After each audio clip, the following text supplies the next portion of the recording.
Hi, welcome back to Taji's World of Books, and this is my weekly reading wrap-up.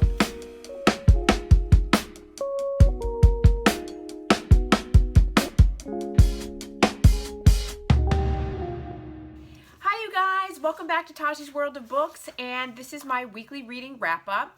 And so I want to go through all the books that I read this week. I didn't get through everything that I had told you I was going to do. I'm one book short. That's okay. I'm going to start it tonight, and then we'll talk about that next week. So this week I read 8 books. So I think that's a good reading week. And some of them, as I have done previously, I already have some pre-filmed clips for you guys. So I'm going to go ahead and insert those now. So this is the 6th book in the Bridgerton series. And this story is about Francesca. And Francesca is married to John Sterling, and she's married to John, and very early on in the story you are told that she is with Michael, and Michael is John's cousin, and John and Michael are quite close.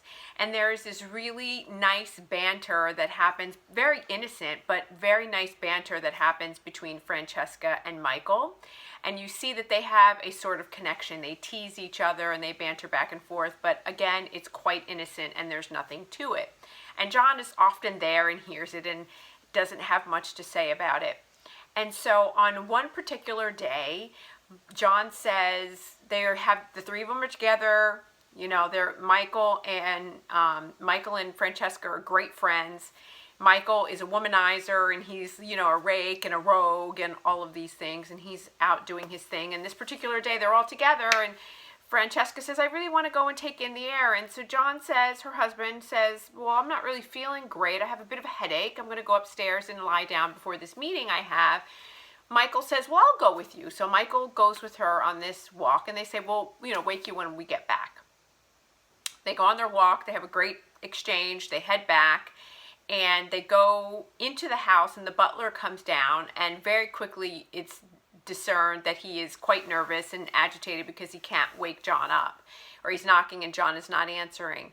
And to make a long story short, John has died. What, you and I would know now is like an aneurysm, but at that time, he just had a headache and went to sleep, and he has passed away, and Francesca is devastated as a result of this.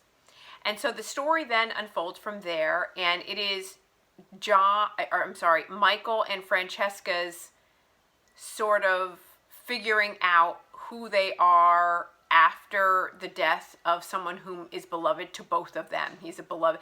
And then also Michael now has inherited John's title because he is the next closest male relative to the title that John held. And so as a result, he inherits that title. And Francesca is very devoted to John, and she has to go through the period of mourning, but they have to develop and establish a rapport and a relationship because they are attracted to one another. And John, you find out that Michael has been in love with Francesca this whole time, but has never acted on it because he would never dishonor his cousin in that way. And so basically it's their story, and it's beautiful. It's one of the better Bridgerton books. This is a 4 out of 5 star for me. They did a great job. I'm super happy and super pleased with it. And like I said, it's done very, very well. So that is the Bridgertons. Okay, so just really quickly, I want to jump on to give you my thoughts. I just finished It's in His Kiss. This is the 7th Bridgerton novel. This is the story of Gareth, St. Clair, and Hyacinth. And I really liked this story. I liked it more than I did some of the other books in the Bridgerton series because, again, the characters get their happily ever after, but they have to work for it.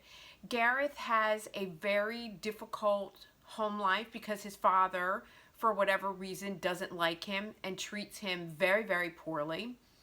And in the beginning of the book, he tries to force him into basically an arranged marriage with someone with whom Gareth basically says, like, she's has the intelligence of a child. She clearly has some mental health issues. She probably has some developmental issues, and she wouldn't even be able to understand and comprehend what she's agreeing to participate in. And so it wouldn't seem right. But his father is an asshole and is basically like, regardless of what you think, this is what I have arranged for you, and so you either do it or you're not my son. And the story sort of takes off from there. And Hyacinth is been on the marriage market, I think, for like 7 or 8 seasons. And it's not because she hasn't had marriage proposals. She just hasn't found the right person to make the marriage, or the right person who made a marriage proposal that she wanted to accept. And so she hasn't accepted. And she's very opinionated, and it's very clear that she's intelligent and she's bright and she's thoughtful and she's witty and she's sarcastic and she's, my dog's walking across the floor, and she's all those things. And the men of the time have a hard time with women whom are smart and intelligent and who challenge them. And there was like a comment about, clearly a man doesn't want to be in a relationship or in bed with a woman who is smarter than he is. And I'm just like, well, you're insecure, clearly. But at any rate, so overall, the story is really good. Like I said, they get there happily ever after. There's a bit of a mystery that she folded into this story as well, where they're sort of on a treasure hunt, if you will, trying to uncover a mystery that reveals itself. Lady Danbury makes an appearance. I love Lady Danbury and her cane, and she's like, I'm too damn old. I'm going to say what I want to say and do what I want to do, and if you don't like me, not my problem. And so I really like her with her devil-may-care attitude. So overall, this was a 5 out of 5 star. The second epilogue that Julia Quinn wrote wraps the story up quite nicely. I thought it was interesting how she chose to unfold that. So again, she did a really great job. And this is a 5 out of 5 star. Check it out. I think you'll really appreciate it. And then I'm going to be on to the last Bridgerton book. I like reading series, but you know what happens is after a while, like I told you, I think maybe like 3 or 4 books is like my max. Like when you're at 7 books, I'm just like, I want to get out of this world, but I enjoyed it nonetheless. So that's my review of this book. Okay, so those were my thoughts on those 2 books. Now I'm going to finish off with the Bridgerton series, and then I'll get into the other books that I read this week. Okay, so the final book in the Bridgerton series is On the Way to the Wedding, and it's the youngest brother, Gregory Bridgerton, and his story. And this was one of my favorites. It was done really, really well. I'm not going to say who the love interest is in this book, because in the beginning, I didn't read the back story to find out who it was going to be about. I just knew it was about Gregory, and I'm glad that I didn't, because it's interesting how it turns out.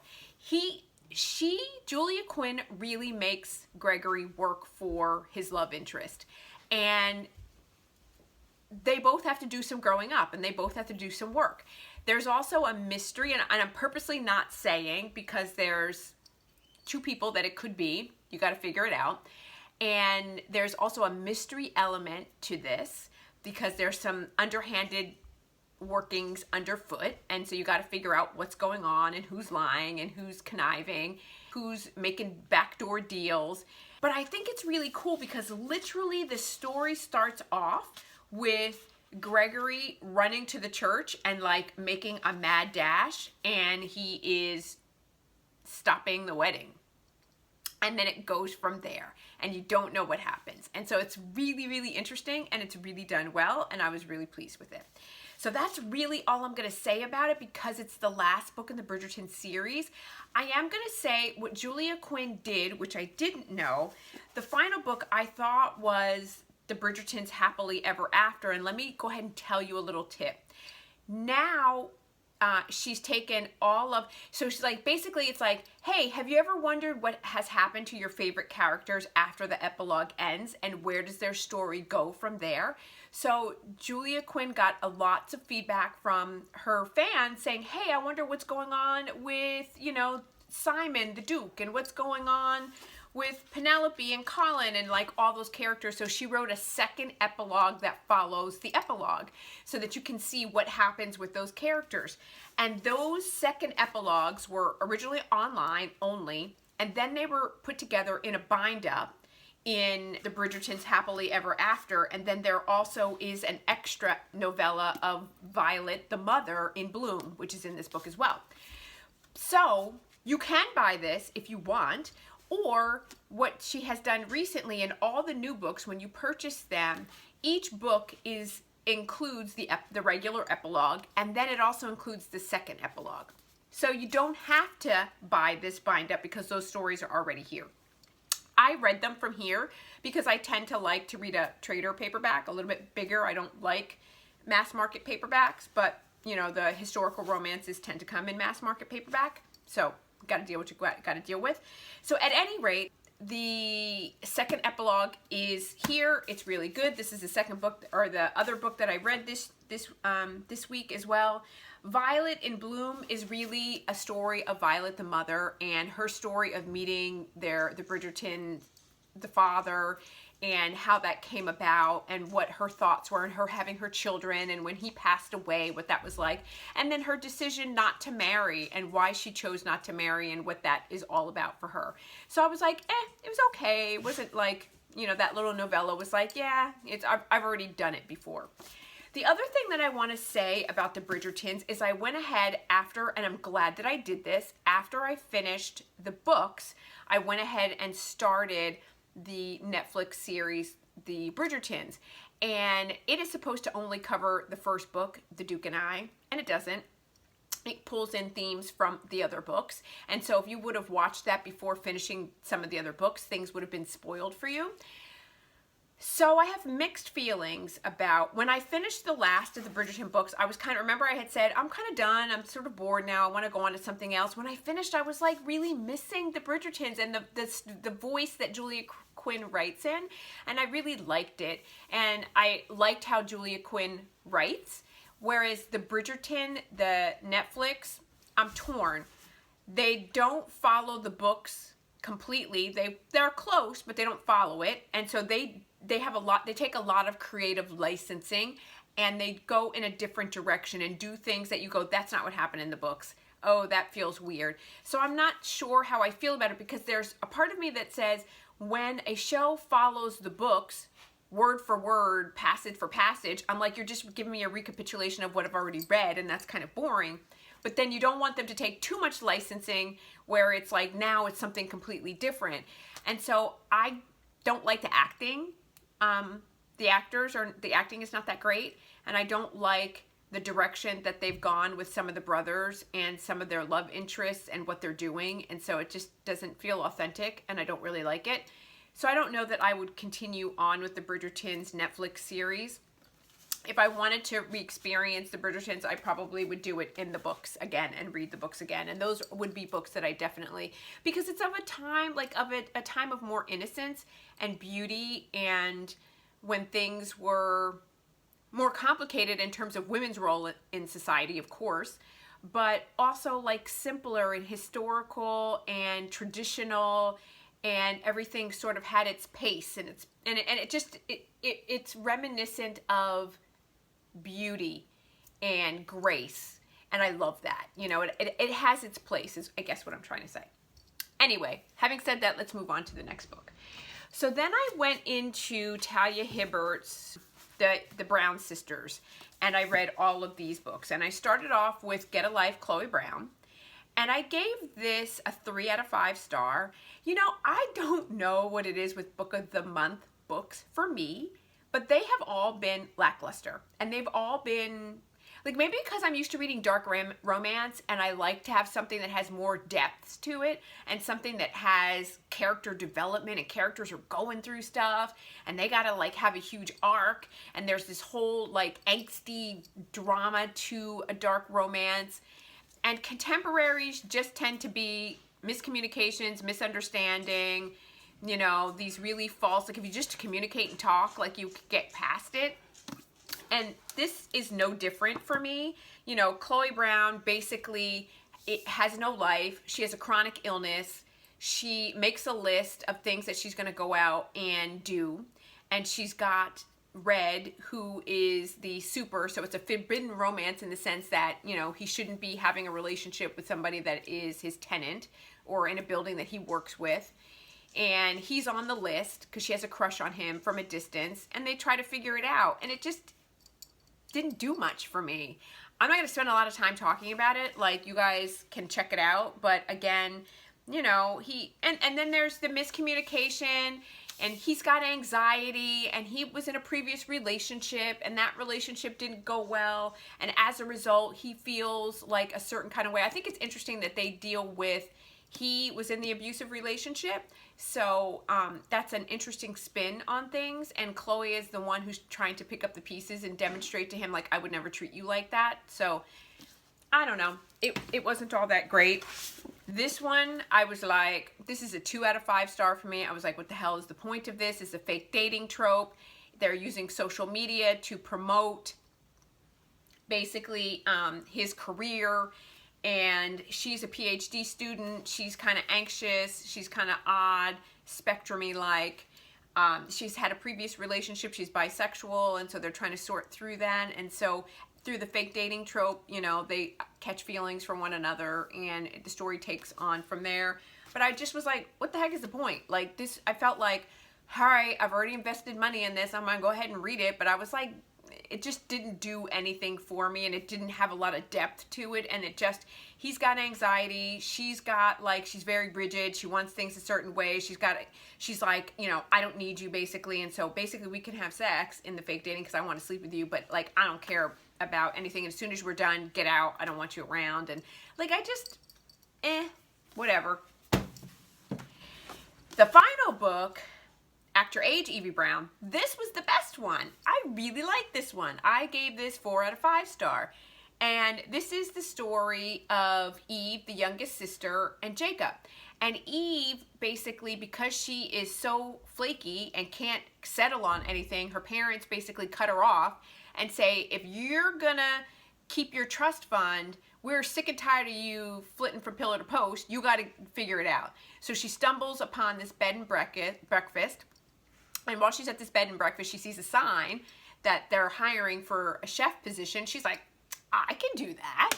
Of course, I've taken courses. Like, I've taken courses in everything, so why not? And so she applies, and he instantly doesn't like her. And make a long story short, it's a hate to love. It is the story of 2 people that have autism. She finds through him that she is on the spectrum as well, and that's why she struggled throughout her whole life. And he clearly is autistic and on the spectrum, and therefore needs things done a certain way, but they communicate with each other in a way that's really sweet, and they communicate in a way that they understand and they can relate to and make sense to them. And I just think that they get each other, and she did a good job of communicating the arc that they had to go through, the struggle for them to get past their disability and to be seen as normal and to be accepted and to be viewed as, I can do things and I'm an adult and I'm capable, and stop treating me like I can't do this because I can. And so it's a beautiful story. In here, all the other people make appearances, cameos, the other sisters with their significant others. And so I still wasn't caring much about them. But this book really delivered, I think, because there was much more of an arc, and there was much more of a conversation around struggles that people have to go through in day to day to try to figure out how to survive and how to live. So I was happy with that. Okay, so the final book, you guys, I'm super excited to talk about the final book. This book is called Lovely War, and it's by Julie Berry, and this book took me by storm. I was not expecting this. If you guys have not heard of this, go out and get this daggone book. And not only should you get this daggone book and read it, because it is so beautiful. It is one of the most beautiful books that I have ever read. And read it, get the audiobook. The audiobook is outstanding. I cannot tell you. They have the music that's in the book. There is a whole cast or whole host of that's cast. So there's many different voices that are doing all the different characters in the book. And they do it with such gusto and such vigor, and such, the accents are on point and perfect. It really brings this whole story to life. It's a ragtime telling.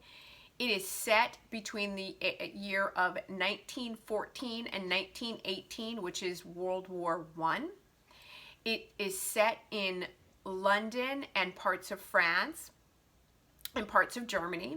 It is told from the perspective of Aphrodite. Aphrodite gets called out by her husband Hephaestus, and Hephaestus puts her on trial.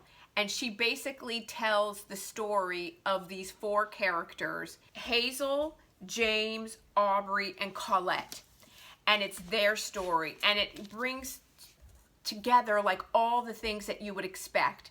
You meet somebody, they are going off to war, you spend time with them before they go to war, you write letters, you communicate with them, you make friends along the way. It also brings in some of the issues that are currently so prolific and profound. James is an African American fighting in France in World War I. And so it talks a lot about how African American soldiers were treated during that time. James is a British soldier being enlisted and going to training and fighting in the First World War, and it's his first time away from home. And he meets Hazel, and it's their story. And I cannot tell you, I cried so many times throughout this book because it's written so beautifully. It is moving. You can feel yourself being Hazel and terrified and worried about what's happening to James and wondering if he's okay and waiting to hear from him, and then miscommunications and letters lost, and then Aubrey trying to find his way. And it brings in music because he's a musician and he plays ragtime jazz, and Colette is a singer, and she's a French singer and like a lounge singer, and like her immediately connecting with Aubrey over music. And I feel like this book did what Libba Bray tried to do with Before the Devil Breaks You, and like that whole ragtime series that was set in the 20s or whatever. This book did it, and it delivered on so many levels. I cannot speak highly enough about it. Please, you guys, I had never heard of Julie Berry before, but if you haven't checked her out, like, you have got to check out this book. And I think it's listed in the YA section, but it's not YA at all. It is new adult, if anything, but it is a romance. It is a story of love and overcoming challenges and obstacles and war and separation, but it just is such a creative way to bring this story to light. Read it. Please read it. If you haven't read it, check it out. Comment below. Let me know what you think about it. And as always, that is all I have for today. Thank you guys so much for tuning in. And remember, I upload new videos every Monday, Wednesday, and Friday. And please like and subscribe. You guys, if you haven't subscribed, go ahead, click that like button and click that subscribe button and come and hang out with me on Monday, Wednesday, and Friday so we can share in our love of books. That'd be fun, right? Okay, that's all I got, guys. I'll talk to you soon.